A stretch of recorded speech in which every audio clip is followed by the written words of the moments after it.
கேவலத்தோட உச்சக்கட்டமா போயிட்டு இருக்கு. சீரியஸா கேக்குறேன், அந்த தொலைக்காட்சிக்கோ இல்ல அதை தொகுத்து வழங்குற அந்த தொகுப்பாளருக்கோ கொஞ்சம் கூட மனிதாபிமானமும் கிடையாதா?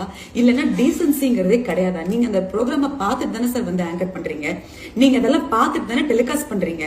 உங்களால எப்படி இதெல்லாம் பண்ண முடியுது? உங்க வீட்டு குழந்தைங்க எல்லாம் அதை பாக்குறாங்களா இல்லையா? அவங்க எல்லாம் வந்து ஆன்லைன்ல இருக்காங்களா, சோசியல் மீடியால இருக்காங்களா இல்லையா?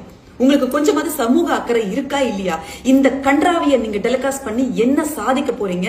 அதுல வர காசை வச்சு எப்படி சாப்பிடுறீங்க? எனக்கு புரியவே இல்லைங்க.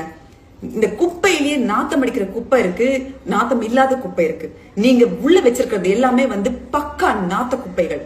அதெல்லாம் தூக்கி தயவு செய்து வெளியே போடுங்க, அந்த இடத்த கொஞ்சம் கழுவிடுங்க. நான் ஏற்கனவே சொல்லியாச்சு. உங்களுக்கு மனசாட்சியே இல்லையா மிஸ்டர் விஜய் சேதுபதி சார்? நான் நிஜமா கேக்குறேன், இதுக்கெல்லாம் பேரு என்னங்க? உங்க வீட்டு புள்ள ஒரு படம் நடிக்கிறாரு, அந்த படத்தோட ப்ரொமோஷன் அந்த ப்ரோக்ராம்ல வந்துச்சுன்னா உங்க வீட்டுல இருக்க உங்க பொண்ணு ஒய்ஃபை சேர்ந்து அந்த ப்ரோக்ராம பாப்பாங்களா? அப்படிதான் இருக்கா அந்த நிகழ்ச்சி? உங்களால அதை நிறுத்த முடியாதா? அதுல இருந்து அட்லீஸ்ட் அதை வந்து கண்ட்ரோல் பண்ண முடியாதா? அப்படி பேசுறவங்களுக்கு ரெட் கார்டு கொடுத்து வெளியில அனுப்ப முடியாதா? என்னங்க நினைச்சிட்டு இருக்கீங்க? ஒரு பொருளை உடைச்சாதான் நீங்க ரெட் கார்டு கொடுப்பீங்க, ஒருத்தர் அடிச்சு ரத்த வர வச்சாதான் ரெட் கார்டு கொடுப்பீங்களா? இவங்க பண்ணிட்டு இருக்கிறது சமூக சீர்கேடு. இதுக்கு என்னங்க ரெட் கார்டு கொடுக்காம உள்ள உட்கார வச்சிருக்கீங்க?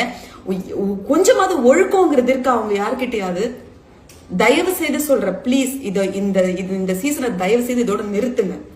உனக்கு வாய்ப்பு கிடைக்கல அதனால பேசிட்டு இருக்கேன்னு கேட்காதீங்க. நான் பேசின முதல் வீடியோக்கே அங்க இருந்து வாய்ப்பு வந்தாச்சு. எனக்கு அந்த குப்பைக்குள்ள எல்லாம் போறதுக்கு எந்த காலத்திலயுமே விருப்பம் கிடையாதுங்க. எனக்கு பொழப்பு இருக்கு, நான் கஷ்டப்பட்டு உழைச்சி பொழைக்கிறேன், அதனால எனக்கு அதெல்லாம் தேவை கிடையாது. சோ அந்த இன்டென்ஷன் எனக்கு கிடையவே கிடையாது. ஆனா இதனால எத்தனை பேருடைய மனநிலை பாதிக்கப்படும். இந்த மாதிரி ஆளுங்களால தாங்க சின்ன சின்ன குழந்தைகள் எல்லாம் ரேப் பண்ணிட்டு அவங்க கூட சுதந்திரமா வெளியே வந்துட்டு இருக்காங்க. ஏன்னா சமூகம் அதை பத்தி அக்கறை இல்ல, அதை பத்தி பேசுறதுக்கு இங்க யாருக்கும் நேரம் இல்ல.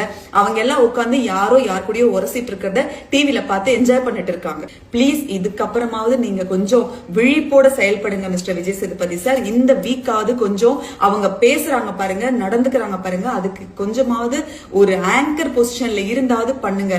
அந்த குப்பையை கொஞ்சம் கண்ட்ரோலாவது பண்ணுங்க. சீரியஸா தாங்க முடியலங்க. நீ கண்ணை மூடிட்டு போன்னு சொல்றீங்க, நான் கண்ணை மூடிட்டு போறேன். உங்க வீட்டு குழந்தைங்க கூட பார்த்துட்டு தான் இருக்காங்க. கொஞ்சம் அதெல்லாம் பாருங்க. எனக்கு சீக்கிரம் இவ்வளவு கோவமாலாம் கத்துனதே இல்லைங்க. தாங்கவே முடியல. எப்ப பார்த்தாலும் யாரையாவது பிடிச்சிக்கிட்டு இழுத்துக்கிட்டு வச்சுக்கிட்டு கன்றாவியோட உச்சக்கட்டும். ஏதாவது பண்ணுங்க ப்ளீஸ்.